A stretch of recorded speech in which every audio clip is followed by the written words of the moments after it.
আমারে জিগাইলাম, আম্মা ভালোবাসা আসলে কি গো? আম্মা আমার মুখের দিকে তাকায় একটু হাসলো,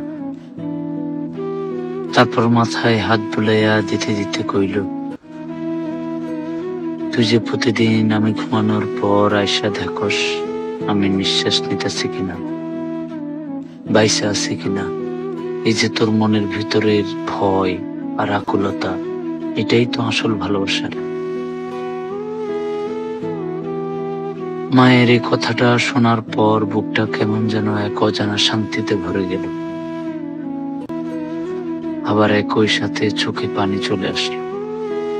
আমরা কত মানুষ খুঁজি, কত সম্পর্কের পেছনে ছুটি, ভালোবাসার কত শত জটিল সংজ্ঞা তৈরি করি, অথচ ভালোবাসার সবচেয়ে পবিত্র আর নিঃস্বার্থ রূপটা তো আমার ঘরের কোণেই বসে আছে।